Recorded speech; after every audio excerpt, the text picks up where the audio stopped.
اللہ کے نام سے شروع جو بڑا مہربان اور نہایت رحم والا ہے۔ کروڑوں درود نبی کریم صلی اللہ علیہ وآلہ وسلم پر، جن پر اللہ رب العزت خود درود بھیجتا ہے۔ دوستو، بنی اسرائیل میں ایک صدیق یعنی اول درجے کا ولی تھا جو عبادت میں منفرد مقام رکھتا تھا۔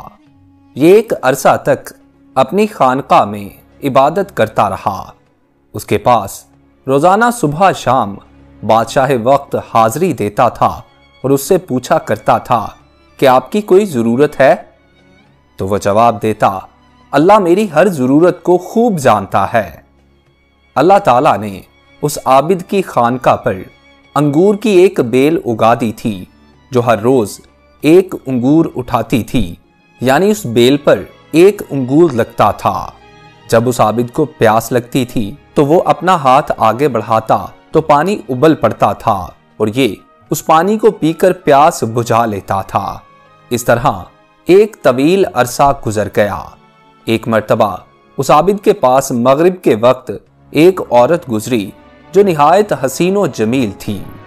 اس عورت نے پکار کر کہا، اے اللہ کے بندے! تو اس عابد بزرگ نے کہا، لبیک۔ یہ سن کر وہ عورت کہنے لگی، کیا تمہیں تمہارا رب دیکھ رہا ہے؟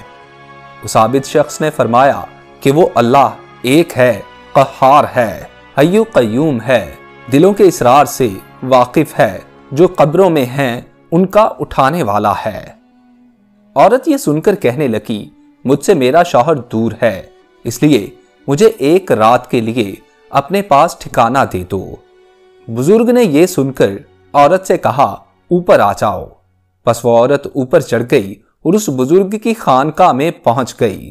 وہاں پہنچنے کے ساتھ ہی اس عورت نے اپنے جسم سے کپڑے اتار پھینکے اور برہنہ ہو کر اس عابد کے سامنے اپنا جسم ظاہر کرنے لگی۔ یہ منظر دیکھ کر اس بزرگ نے اپنی آنکھیں بند کر لیں اور فرمایا، تو تباہ ہو جائے، اپنے آپ کو ڈھانپ لے۔ یہ سن کر اس عورت نے جواب دیا، تیرا کیا جاتا ہے اگر تو آج رات مجھ سے فائدہ اٹھا لے؟ تو بزرگ نے سن کر اپنے نفس سے مخاطب ہو کر کہا، اے نفس تو کیا کہتا ہے؟ نفس کہنے لگا، اللہ کی قسم میں تو فائدہ اٹھاؤں گا۔ یہ سن کر بزرگ نفس سے مخاطب ہو کر کہنے لگا، تو تباہ ہو جائے، کیا تو گندک کے دوزخ کے کپڑے مانگتا ہے، آگ کے پاٹ مانگتا ہے، میری عرصہ کی عبادت ضائع کرنا چاہتا ہے؟ پھر کہنے لگا، ہر زانی کی بخشش نہیں اور اس کا عذاب مٹنے کو نہیں۔ میں ڈرتا ہوں کہ اللہ تعالیٰ تجھ پر ایسا ناراض ہو کہ پھر کبھی راضی نہ ہو۔ لیکن اس بزرگ کے نفس نے اس کو اس عورت کے متعلق خوب بہکایا۔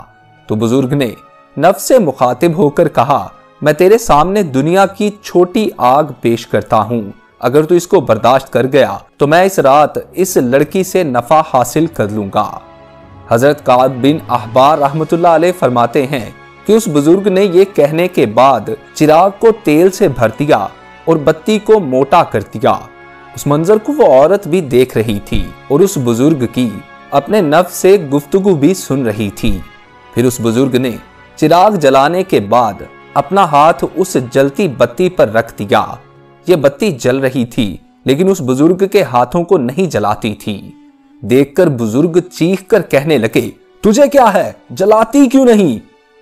تو وہ بتی اس عابد شخص کا انگوٹھا کھا گئی، یعنی انگوٹھا جل گیا، پھر اس کی انگلیاں کھا گئی، پھر اس کا ہاتھ کھا گئی۔ یہ منظر دیکھ کر اس عورت نے زوردار چیخ ماری اور دنیا سے کوچ کر گئی۔ پھر اس بزرگ نے اس عورت کے جسم کو اس کے کپڑوں سے ڈھانپ دیا۔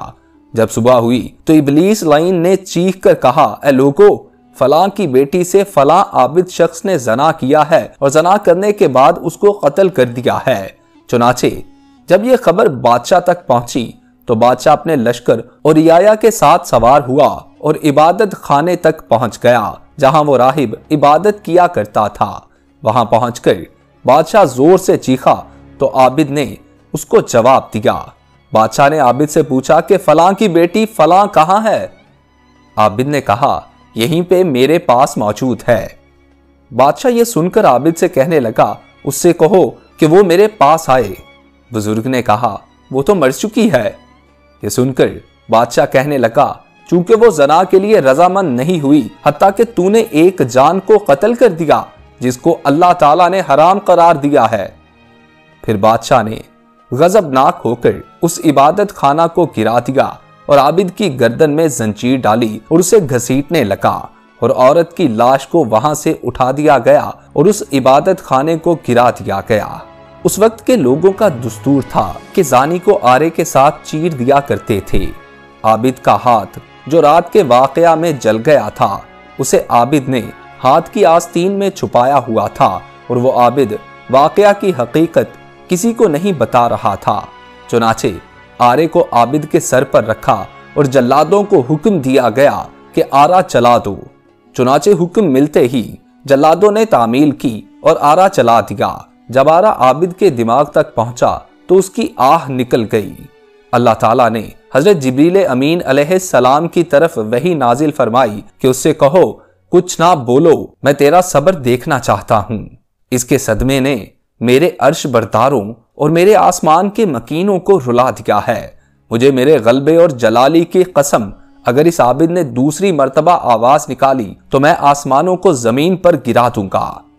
چنانچہ اس عابد نے دوسری مرتبہ آہ نہیں نکالی اور نہ ہی کوئی بات بتائی، حتیٰ کہ اس حالت میں اس کا انتقال ہو گیا رحمت اللہ علیہ۔ چنانچہ جب وہ فوت ہو گیا تو اللہ تعالیٰ نے اس مردہ عورت میں روح ڈالی جو عابد کا عمل دیکھ کر دنیا سے کوچ کر گئی تھی۔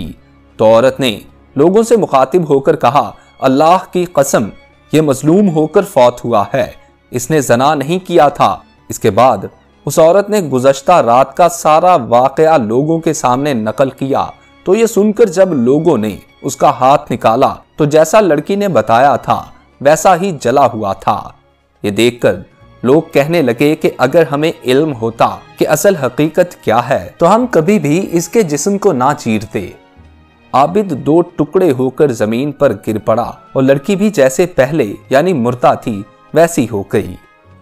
پھر ان دونوں کو دفنانے کے لیے قبریں کھودی گئیں تو اس میں کستوری، عنبر اور کافور کی خوشبوئیں مہک رہی تھیں، اور پھر ان کا جنازہ پڑھنے کے لیے ان کی میتوں کو لایا گیا تو ان کو آسمان سے کسی نے منادی کی، صبر کرو یہاں تک کہ فرشتے ان کا جنازہ پڑھ لیں۔